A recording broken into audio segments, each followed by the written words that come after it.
El sol de medianoche, llevado a cabo por el Final Experiment, donde dos grupos fueron supuestamente a decidir la forma de la Tierra, te hablan de un grupo de terraglobistas y un grupo de terraplanistas.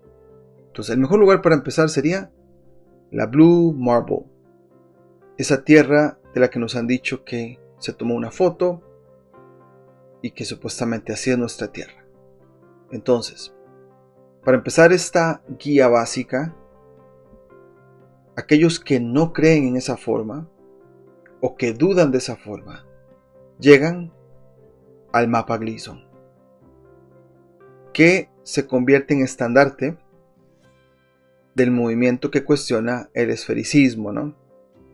Llámesele tierra plana, llámesele no esfericismo, tierra recta, le han dado muchos términos.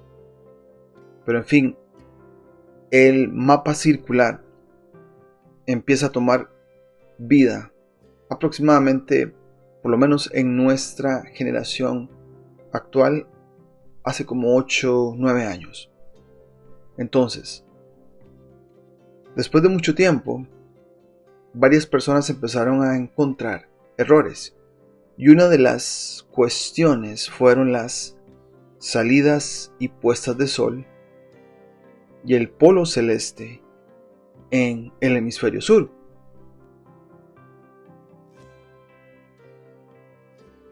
Los que proponen este mapa afirman que el sol siempre circunnavega, que las salidas del sol siempre son por el noreste.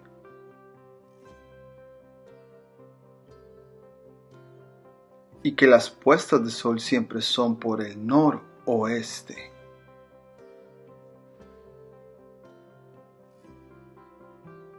Sin embargo, la salida del sol en los veranos australes es hacia el sureste.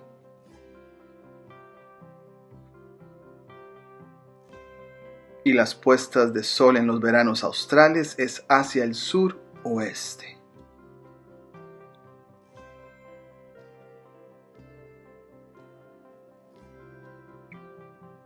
Acá un Star Trail en Buenos Aires con el polo celeste sur.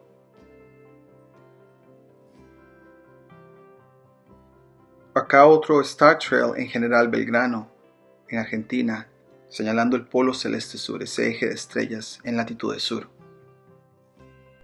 Entonces, en esta guía podemos preguntarnos, ¿puestas y salidas del sol y un polo celeste en el sur? Si la respuesta es sí, fácilmente descartás el mapa Gleason, como lo hicimos nosotros. Sin embargo, si tu respuesta es no, entramos a preguntarnos otro tipo de cosas. Llega, por ejemplo, un youtuber llamado Vibes of Cosmos y otra gama de youtubers hablándote de que la luna tiene la respuesta. Entonces la pregunta acá es, ¿este youtuber se toma libertades y lo que él supuestamente propone no se replica en otras lunas? Porque lo hicimos nosotros. Nosotros probamos en muchas lunas y el supuesto mapa lunar no se muestra en nuestras lunas. ¿Ok?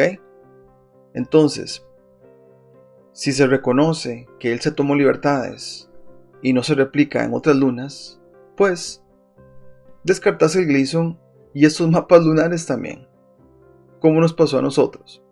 Pero tanto el grupo que no aceptó la puesta y salida del sol ni un polo celeste en el sur, y los que no vieron ningún problema con los supuestos mapas lunares, llegan a este asunto del Final Experiment. Entonces llegamos al The Final Experiment, la cuestión, ¿no? Esos que todavía creen que el mapa circular representa la Tierra, se hacen la siguiente pregunta. ¿Hay sol de medianoche? Ven el video y dicen, pues sí, hay sol de medianoche sobre el horizonte. Entonces llegan y se preguntan esto. ¿Hay alguna manera de estirar el Gleason para este fenómeno? Si la respuesta fue sí, van a venir con otros modelos como cúpulas con lámparas haciendo cuadrar refracciones o simulaciones de semiesferas, como lo ven ahí. Pero si te das cuenta que no hay ninguna manera de estirar este mapa Gleason con la evidencia que se te está dando de un sol de medianoche, pues descartas por completo todos los mapas circulares, incluyendo el Gleason. Pero ahora, hay otro grupo. El grupo que dice, no hay sol de medianoche. Y se hacen la siguiente pregunta. ¿Hubo green screen? ¿U otro tipo de edición? Porque ha habido muchas teorías acerca de esto. Si la respuesta de ellos es sí, el Gleason no ha muerto, sigue vivo. Pero si la respuesta es no, tiene que haber otra explicación. Gente ha dicho que hay más de un sol, otra gente que fue filmado en el Ártico, otra gente que no se filmó en el paralelo 80 porque en las descripciones del mapa Gleason, cuando se publicó hace como 100 años, te dice que en el paralelo 80 no hay sol de medianoche. Entonces, cuando comparten coordenadas los que hicieron el experimento, te hablan de 79.2 por ahí, pero como no fue en el 80, entonces, por no haberse filmado en el paralelo 80, entonces no sucedió. Debe haber alguna trama y otras más. Si la saben, pueden ahí compartirlas en la barra de comentarios. Entonces, este es el recorrido de reacciones de los que encontraron en el mapa circular una respuesta alterna al modelo oficial. Y nos devolvemos al Blue Marble, solo para aquellas personas que vienen todavía del modelo oficial. ¿Crees un 100% en esto? ¿Crees al 100% todo lo que las agencias espaciales y programas de ciencia dicen? Si tu respuesta es sí, este video no es para vos. Seguí confiando en las agencias científicas. Mucha suerte. Pero si la respuesta es no, entonces acá te presentamos nuestra propuesta. ¿Qué tienen en común estos diseños de la Tierra? Y pusimos allá también otros más, porque hay otros más, pero los más conocidos. ¿Qué tienen en común? Ningún ser humano común y corriente podrá comprobar cómo se ve lo que llamamos Tierra desde lo más arriba posible. Menos del 1% de la población humana ha llegado a ser astronauta. Ahora, con esto de los astronautas es bien sospechoso, ¿no? Se contradicen de que unos ven estrellas, otros no. Los astronautas del Apolo 11, recién llegados de la misión más importante supuestamente para los seres humanos, las caras que ellos estaban mostrando en las cámaras no mostraban caras de que hicieron un gran logro, como que estaban idos y no podían responder las preguntas bien, o por lo menos las caras, los gestos no te decían que fue un logro, porque si hubiera sido un logro para la humanidad, creo que sus caras lo hubieran mostrado, ¿no? Y hay un montón también de contradicciones, pero estamos hablando nada más del menos del 1% de la población humana. Por eso decimos que ningún ser humano común y corriente podrá comprobar cómo se ve lo que llamamos Tierra desde lo más alto posible. Entonces, todos estos te hablan de modelos. ¿Por qué te hablan de modelos cosmológicos? Porque no se pueden comprobar al 100%, o quizá ni se pueden comprobar del todo. Como una religión, te dirán que creas con fe, sin que lo vayas a ver por tu cuenta. Esto nos lleva a un punto de inicio. Un observador, persona con telescopio, persona con una cámara, un observatorio, etc. Lo que observa el observador es esto. Una esfera local y un plano local. Y debemos afirmar la palabra local porque eso lo cambia todo. Estamos lidiando con dos formas geométricas. Sí, la esfericidad, la geometría esférica proviene de tu cielo local. Y sí, vas a tener que lidiar con un plano local también. Las dos cosas. El observador viendo cómo los astros se mueven esféricamente o circularmente por arriba de sus ojos. El observador con sus ojos verá la misma distancia hacia el frente, hacia atrás, hacia la izquierda, hacia la derecha, formando una esfera de alcance en pie sobre un plano local. Eso te lo habla la ciencia oficial inclusive, pero también te va a hablar de movimientos aparentes y posiciones aparentes. En estas tres simulaciones que vemos, el globo terráqueo, la proyección azimutal equidistante estilo Gleason y la proyección Mercator, vemos que las tres te muestran un plano local con una semiesfera celeste. Cabe recalcar que el plano local en la proyección Mercator no te muestra toda la esfera celeste, solo la franja donde el Sol se moverá en todo un año. De la misma manera, la proyección de la Tierra esférica muestra un plano local donde la esfera celeste solo te muestra la franja del movimiento del Sol en el año. Y en la proyección azimutal equidistante, te muestran el plano local y todo lo que abarca la esfera celeste, pero sin la franja del movimiento solar. Ahora con esto podemos identificar que cada proyección, azimutal equidistante, Mercator y Tierra esférica, te muestran un plano local con una semiesfera o parte de ella sobre el plano local, y luego te dan la proyección como tal hacia afuera. Aquí queda claro que la semiesfera y el plano local es lo comprobable para cualquier observador. Sin embargo, la proyección en grande no prueba lo que es la Tierra, es simplemente una proyección. Ahora, de esa semiesfera, ahí sí estamos hablando de la esfera celeste. El observador solo puede ver la mitad de ella en un momento específico y a manera como se desplazan las estrellas en las noches y cada día en un año de 365 días. El observador solo puede ver la mitad de ella en un momento específico y a manera como se desplazan las estrellas en la noche y cada día en un año de 365 días, el observador podrá ver la mayoría de las estrellas. Y en cuanto al Sol y la Luna, el observador verá estas luminarias formando un arco que se encoge y se estira entre los tiempos del solsticio de verano e invierno. Entonces ven acá, esta semiesfera es lo mismo que se ve acá, porque el plano local sí es comprobable, lo puedes comprobar con tus ojos. Este plano se puede comprobar con tus ojos. Ese sí. Local, que quede claro, local. Sí, no son iguales, porque aquí lo que se te está dando es la proyección del Sol. Pero si yo agarro, esa es la franja solar, ¿no? La franja solar. Todo está bajo una esfera. Y aquí te están dando que de la sección de la esfera, esa es la franja solar del Sol, va en los solsticios con el otro solsticio, el del invierno, ¿no? ¿A qué llegamos con esto? Que el plano local es comprobable, es la realidad, no hay otra manera, como les dije, no hay otra manera de ver el cielo. Que alguien me diga si hay una manera cuadrada o romboidal.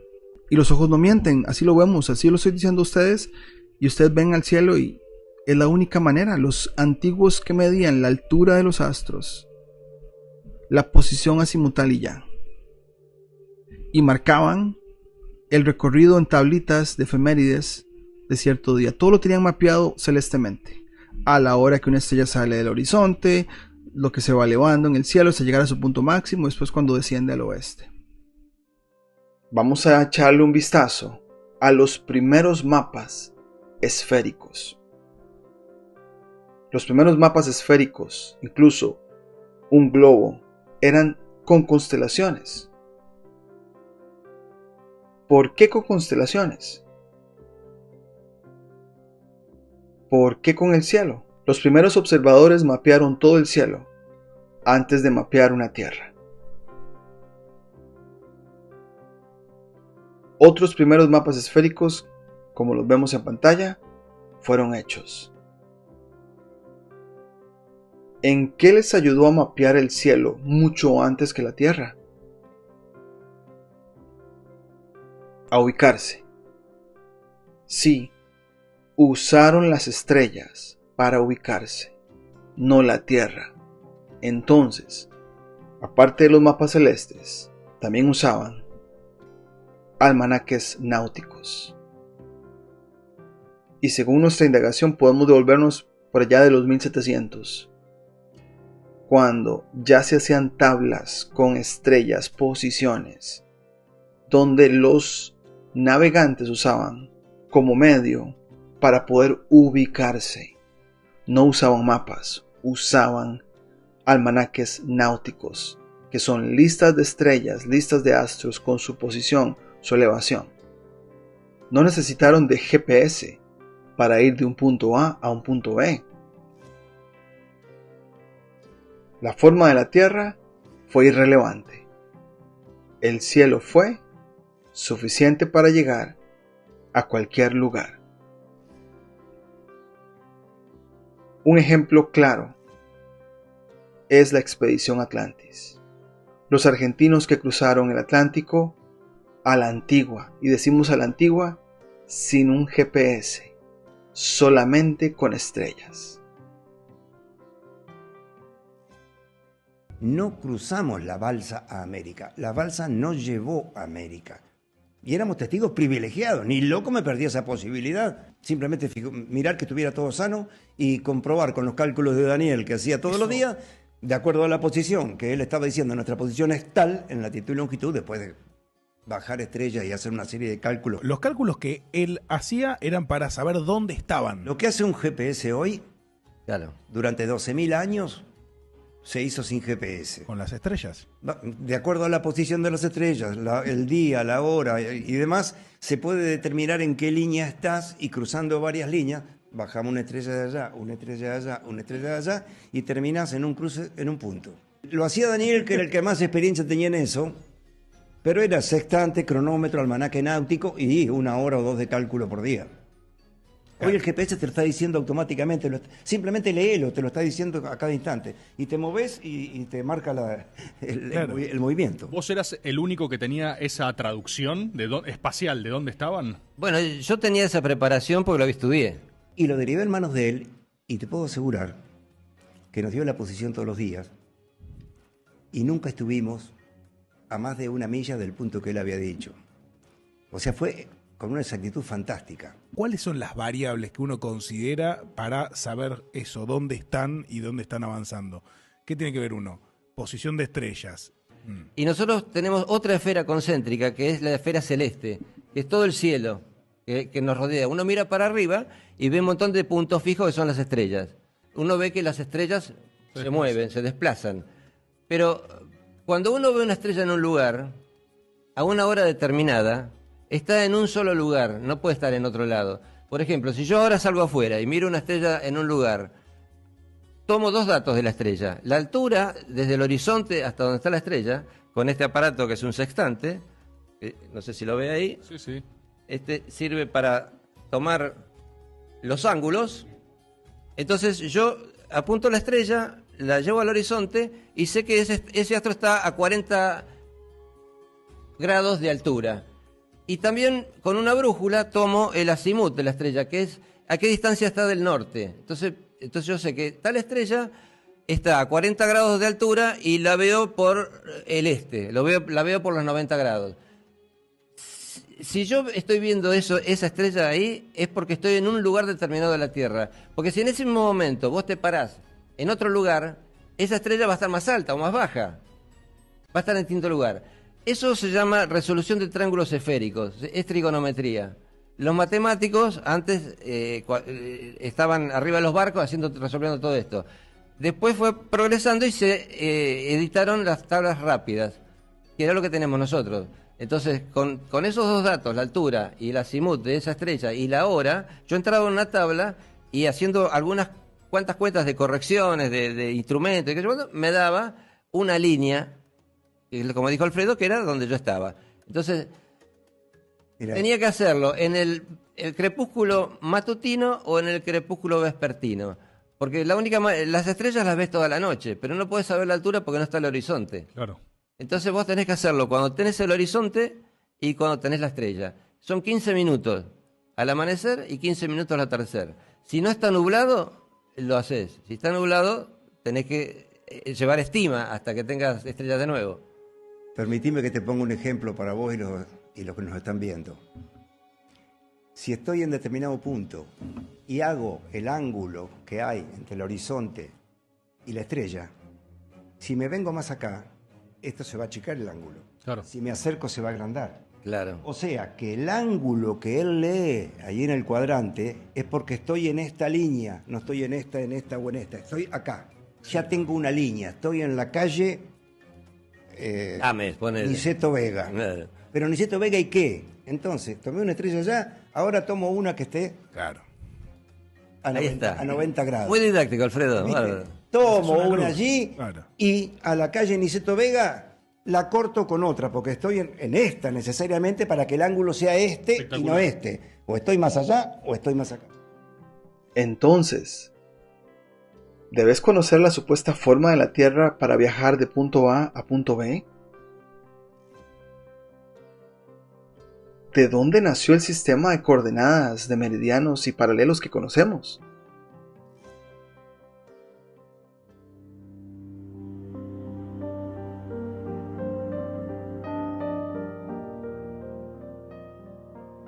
Según los datos oficiales, el primer planisferio fue el planisferio de Cantino. De acuerdo con la narrativa oficial, fue un planisferio que muestra la geografía mundial tal como era conocida por los portugueses de principios del siglo XVI. La datación del mapa es 1502.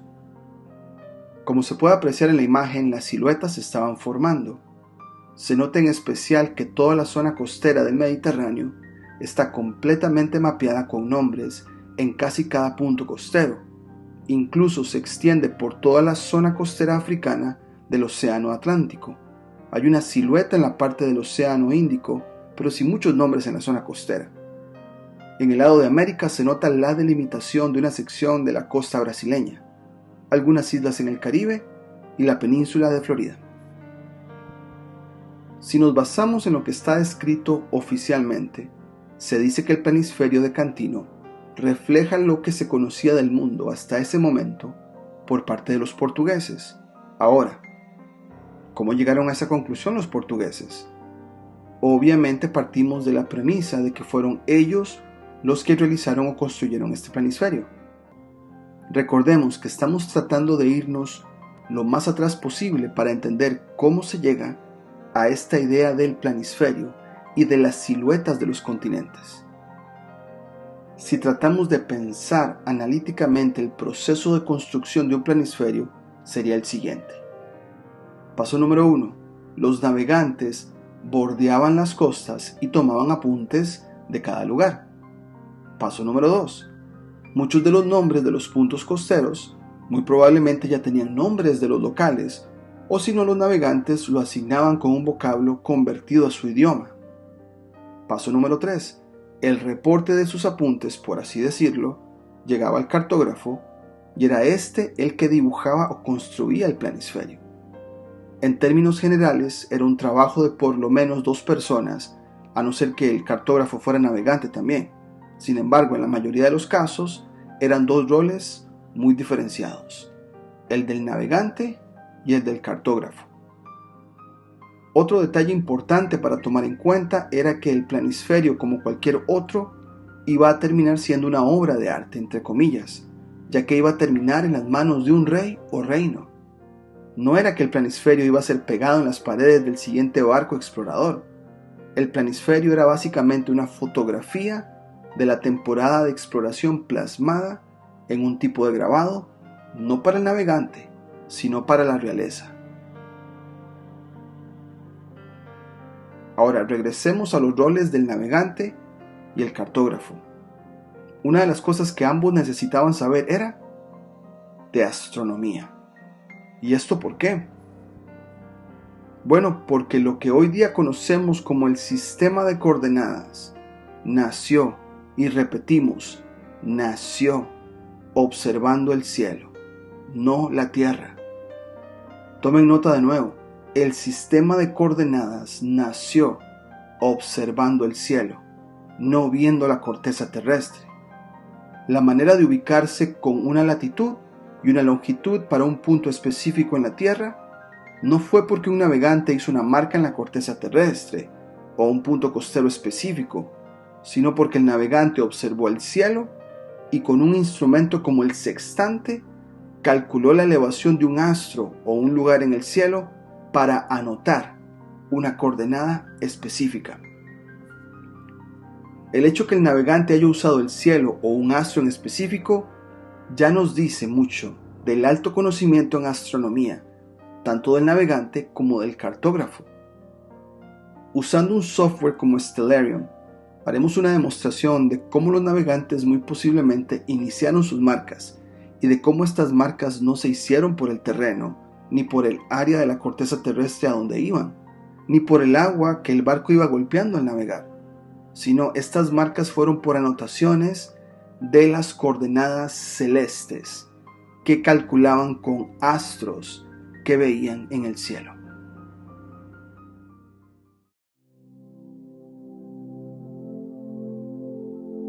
Para esta demostración vamos a empezar con la latitud. Vamos a usar el ejemplo de Praga. Tenemos una captura del programa Stellarium al fondo. Este centro que está aquí es el polo celeste norte, no polo terrestre. En este momento Polaris está muy cerca de este polo celeste norte, que si yo sacara una fotografía o un time-lapse, las estrellas se mueven haciendo un círculo, ¿no? Pero Polaris muy cerca. Entonces, para calcular el polo celeste con un sextante se hace la operación matemática y te tiene que dar 50 grados de elevación del polo celeste. Y la elevación del polo celeste determina la latitud del lugar. Por eso Praga está aproximadamente a 50 grados. Otro ejemplo más sería Madrid. Hacemos el mismo proceso. Vean que el polo celeste está más bajo de elevación para el observador y esa elevación con el sextante te da 40 grados, que son los 40 grados aproximados que tiene Madrid de latitud. Otro ejemplo más, estamos usando Giza. Bueno, la elevación que tiene ese polo celeste es de 30 grados, que define la latitud que tiene Giza de aproximadamente 30 grados. Islas Canarias, igual hacemos el mismo proceso, o los navegantes hacían el mismo proceso.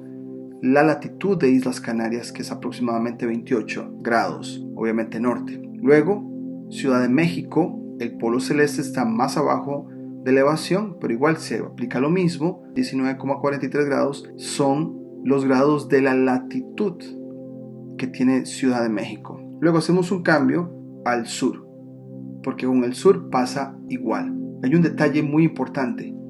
Hay un polo celeste sur que por muchas razones o por algunas razones se ha ignorado. Se observa en el cielo. Si pones una cámara en Buenos Aires, hacer un time-lapse, las estrellas se te van a mover en círculo, definiendo un punto central. Ese punto central es el polo celeste sur. Igual los navegantes en el sur tomaban una estrella de referencia y calculaban la elevación del polo celeste sur. En este caso en Buenos Aires es de 34,60, que es equivalente a la latitud que tiene Buenos Aires de aproximadamente 34,6. Otro ejemplo más sería Sydney, Australia, con el mismo proceso, son 33,86, que viene siendo la latitud de Sydney también. El ejemplo de Cape Town, que es una de las capitales de Sudáfrica, igual la elevación del polo celeste sur es la que determina la latitud de ese lugar. Río de Janeiro, una más. Vean que el polo celeste, ángulo de elevación es un poco más bajo, 22,9, y eso determina la latitud de Río de Janeiro, que también es 22,9. Entonces, como vieron, las latitudes nacen en el cielo, y en este caso la elevación del polo celeste sur, con la ayuda de estrellas guías que vendrían a ser las más cercanas al polo celeste, para poder calcular esta elevación. Vamos a hacer un cambio a la longitud. La latitud se medía con la elevación del polo celeste. Ahora, para la longitud se usa la esfera celeste como tal. Como ustedes pueden ver, la esfera celeste se ha dividido como en gajitos, así como si fuéramos a ver una fruta, 24 partes. Ahora, si 360 grados lo dividís en 24 partes, te va a dar partes de 15 grados cada una. 15 grados de la esfera celeste corresponden a una hora de tiempo. Entonces, por ejemplo, tenemos acá el observatorio de Greenwich. Vean que el sol está en el meridiano, es el punto central del día, el mediodía astronómico, el Sol está en esa posición. Entonces, para sacar las longitudes se necesita el Sol, tomando como referencia el meridiano 0, que en este caso es Greenwich. En el pasado había otros meridianos, pero por un asunto de mediación se elige Greenwich hace más de 100 años para atrás y se toma como referencia el meridiano 0 ahí. Entonces, si es el mediodía astronómico en el meridiano local de Greenwich, que más o menos son 12:05 en un día como el equinoccio de marzo, vamos a irnos a Washington. A la misma hora que cuando el Sol estaba al mediodía en Greenwich, el Sol está al lado de acá de la esfera celeste. Entonces, para sacar la longitud por medio de los gajitos de 15 grados, sacamos el cálculo. Por ejemplo, para llegar a este mediodía, que es el meridiano sur aquí, le tomaría al Sol 1, 2, 3, 4, 5 gajitos y un pedacito, ¿no? Si hacemos la multiplicación, 15 por 5 da 75, y ese pedacito son más o menos 10 minutos, que equivalen a 2 grados, y esto nos da 77 grados de longitud que tiene Washington DC. Entonces ven que la longitud se calcula por la distancia en grados del Sol donde está en esa localidad al mediodía, en el momento que el Sol está al mediodía en Greenwich. Otro ejemplo más, tenemos acá Ciudad de México. El Sol de hecho aparece por debajo del horizonte, pero igual se puede sacar el cálculo. Estamos hablando de esta cantidad de gajitos para llegar a este medio punto más este pedacito. Entonces estamos hablando de que 15 por 6 es 90 y un pedacito más que queda por allá. Por eso la longitud de México es 99 grados y resto. Vean que entonces calza el cálculo con esto. Otro ejemplo más, nos vamos a ir a Buenos Aires, una ubicación en el sur. Acordémonos que estamos hablando de longitud. Entonces, ¿cuántos gajitos le toma al Sol en distancia llegar a este punto medio donde el Sol en Greenwich ya lo está?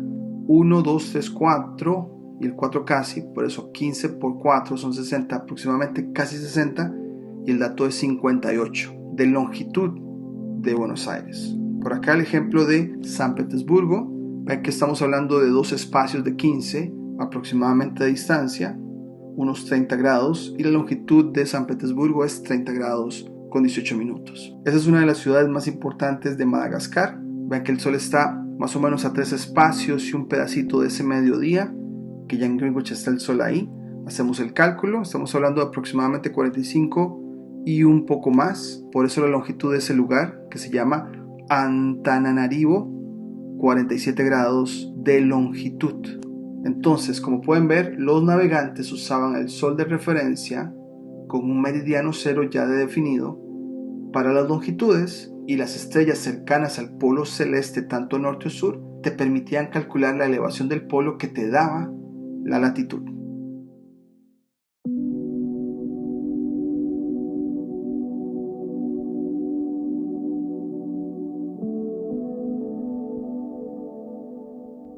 Entonces, aquí lo que se está hablando es algo que lo están transgiversando, y les voy a decir cómo. Porque pone dos esferas dentro de un plano circular ahí grandote, que supuestamente es el Gleason. Entonces te está dando la idea de que dos observadores van a ver dos cosas distintas. Eso lo hemos hablado en el canal muchísimo. Él está tomando coordenadas topocéntricas, que cualquiera las puede tomar del lugar de observación, que es lo único observable y comprobable. Y después lo que es la proyección, en este caso circular, así tipo Gleason, es lo que se está inventando, que no es comprobable. Lo hemos dicho muchísimas veces, lo hablamos hace 5 meses, pero aquí lo está mostrando, ¿no? Después está el otro video donde así lo puso. Vean que el timelapse dice que confirma el modelo que él creó, que es el modelo que él supuestamente promueve en su sitio, en sus clases. Ahora, cuando te dicen de modelo hay que tener mucho cuidado, porque ¿de dónde está tomando él los datos para dibujarte esferas locales?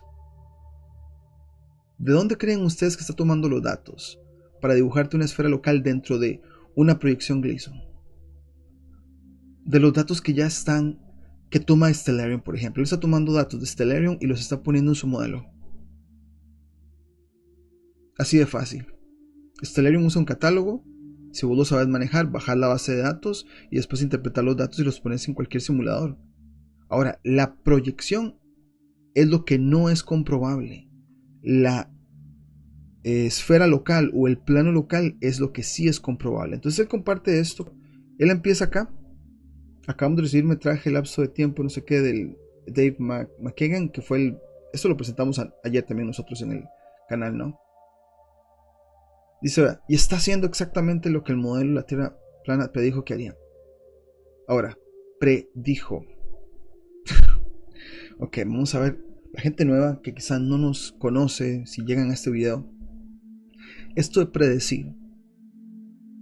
Los astros son perfectos en su ciclo. Las estrellas son perfectas en su ciclo. El sol es perfecto en su ciclo. La luna es perfecta en su ciclo. Vos pones eso en una computadora para que te haga cálculos. Y yo puedo calcular en mi ubicación cómo se me va a mover el sol, cómo se me va a mover la luna. Y es exacta, me respeta la fórmula matemática. Entonces él agarra un set, probablemente los que usa Stellarium. Y claro, cualquier esferita local te va a funcionar. Pero lo que está afuera, que es la proyección, es lo que no es comprobable. Y puedes tomarte la libertad que quieras. Por eso, vean esto. Me gusta este GIF. Porque mira, ¿cómo es posible que agarres una esfera y después la hagas una proyección azimutal equidistante? ¿Por qué la facilidad de estirarlas y doblarlas? ¿Por qué? ¿Por qué se puede hacer eso? ¿Por qué me hablan de un modelo esférico y después me hablan de un modelo circular con un polo norte en el centro? ¿Cómo le hacen? ¿Por qué es así, no? Lo hemos hablado muchísimo. Hemos dicho que la esfera celeste local se comprueba. La esfera local celeste se observa. Entonces lo que se observa dentro de la esfera celeste local es comprobable. Vos lo puedes comprobar.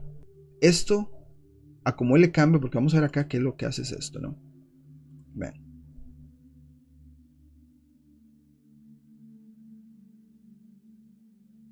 Te está diciendo que el sol se mueve así.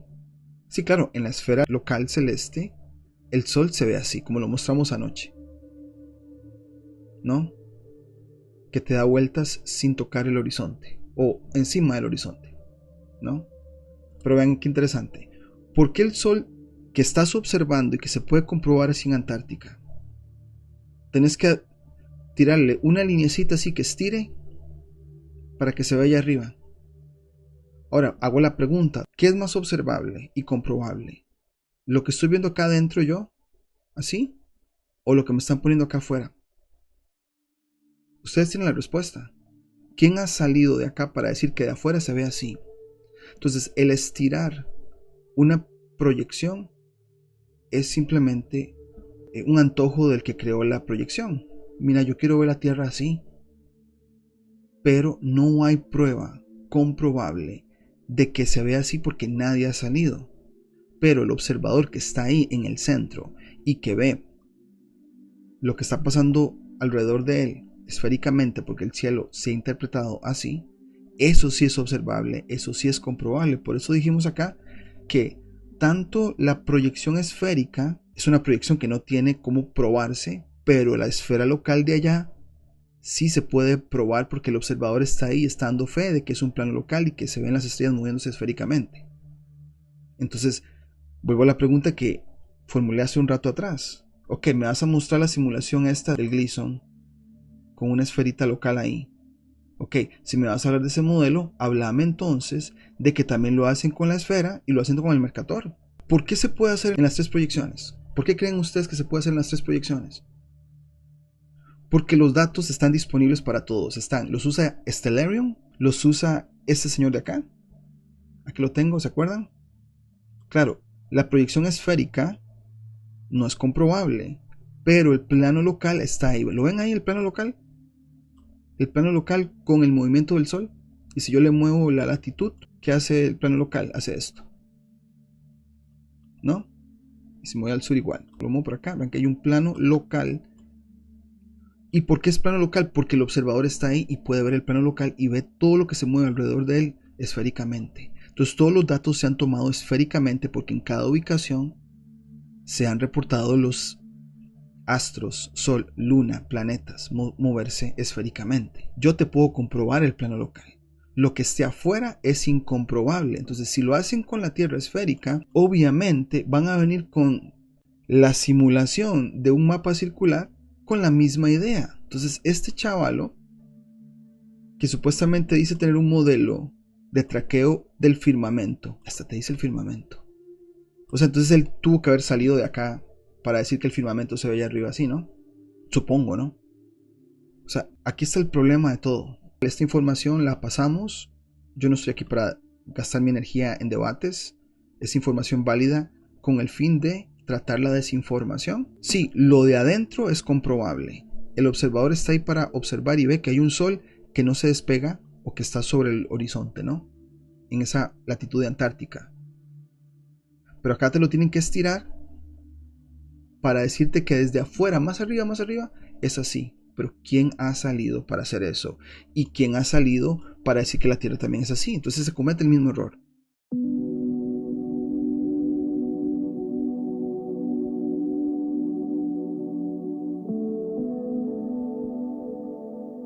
Lo que estamos proponiendo es que la observación del observador, valga la redundancia, en su plano local es lo comprobable, es lo observable y es lo más válido que hay. Porque lo que están viendo mis ojos, así lo voy a describir. Entonces, el que está ahí, el observador, ve, entonces los antiguos te hablaban del inframundo, te hablaban de la Duat, te hablaban del Hades, del mundo inferior, del infierno, ¿no?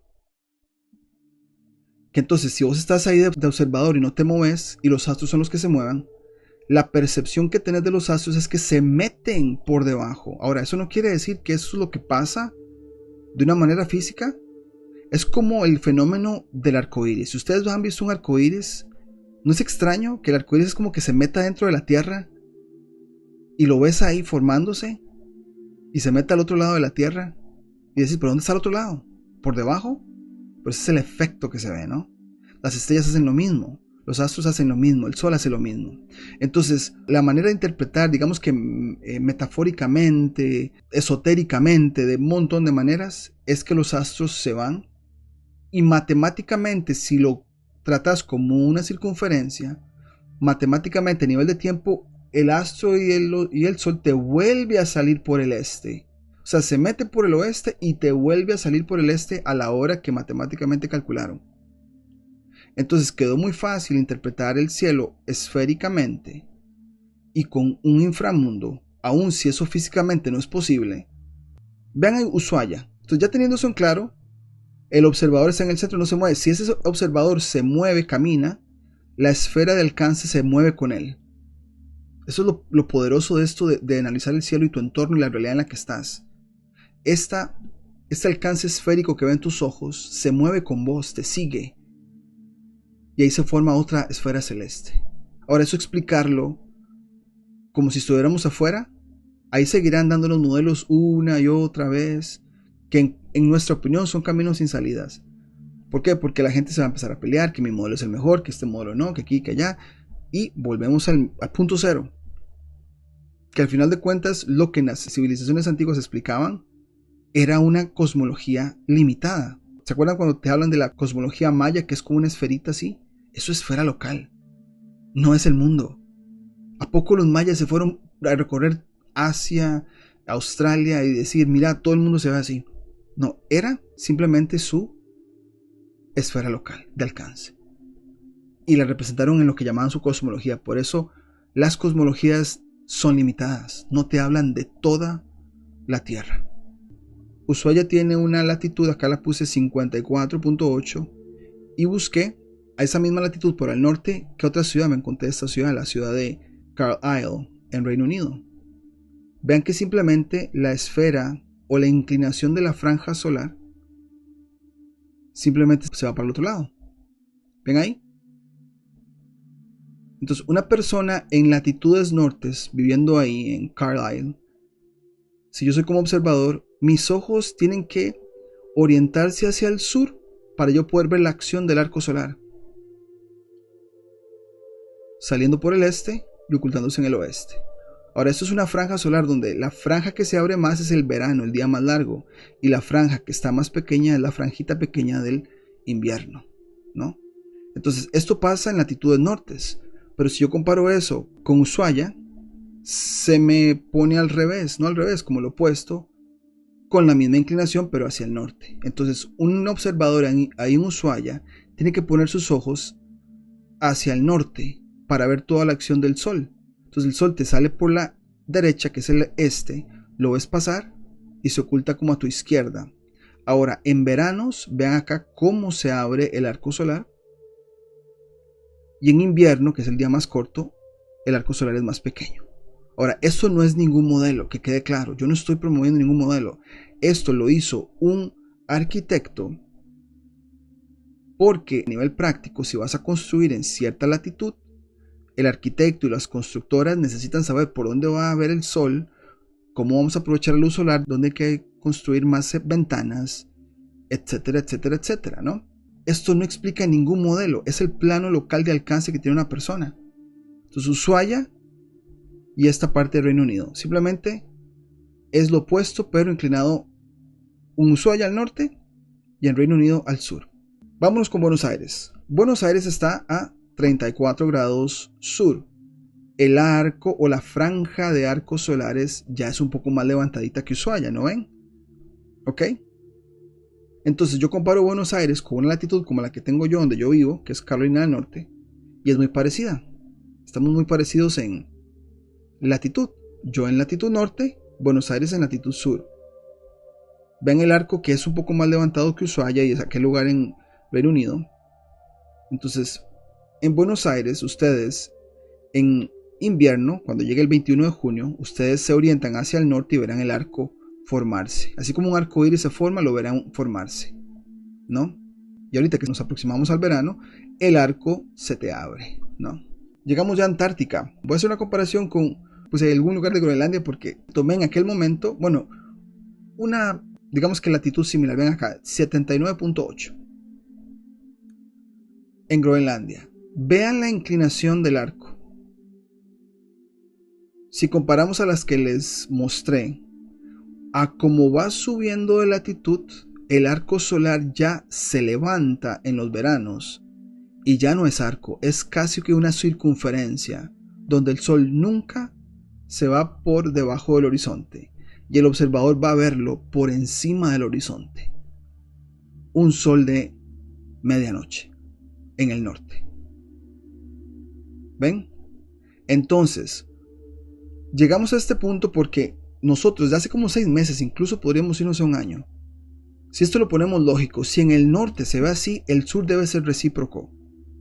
No es que el sur sea más largo, más grande, es recíproco. Si lo vemos con latitudes como Buenos Aires y donde estoy yo, la de Reino Unido y Ushuaia. Entonces, algún lugar en Groenlandia, y cuando nos venimos a Antártica, ¿qué pasa? Ahí puse 80 porque hubo un youtuber, es el tipo de, creo que desinformación, de información ambigua que se reparte o se explica para que la gente después hable y no quede nada claro. El señor Alex Gleason, del que todos hablan, del mapa y de un libro que escribió, en una parte del mapa Gleason original te dice que en el paralelo 80 no hay sol de medianoche. Entonces yo lo puse aquí para que ustedes vean que según las aplicaciones de datos que usan los arquitectos que no promueven ningún modelo, te dicen que en verano, el día más largo del año, hay un sol de medianoche en el 80. Y estaban diciendo ayer que 82.5 west. Ok, entonces vean, 82.5 oeste de longitud y 79.2 de latitud. He visto comentarios, video reacciones, ¿no? Ay, que por qué no lo hicieron en el 80. No es mucha la diferencia realmente. Entonces ven que Antártica es recíproco con este lugar en Groenlandia. ¿Lo ven? En Groenlandia el observador ve hacia el sur y ve la acción donde el sol se te levanta más, ¿no? Entonces si el sur es recíproco al norte, En Antártica, el observador tiene que orientarse hacia el norte para ver el punto más alto que va a tener el Sol en X día, ¿no? Y el punto más bajo será en el sur. Entonces, ¿qué pasó ayer cuando transmitieron? Que tuvo que haberse visto algo así, ¿no? Me voy a la mañana. Acá. La medianoche se va a dar en la dirección sur, que es el punto más bajo. Entonces vos empezás el día, el sol lo vas a ver por tu derecha, moviéndose, pasa enfrente tuyo, viendo hacia el norte, en su punto más alto, y después se retira, pero nunca se va por debajo del horizonte. Se mantiene por encima del horizonte. El sistema de coordenadas no determina la forma de la Tierra, solo te ayuda a ubicarte usando el cielo.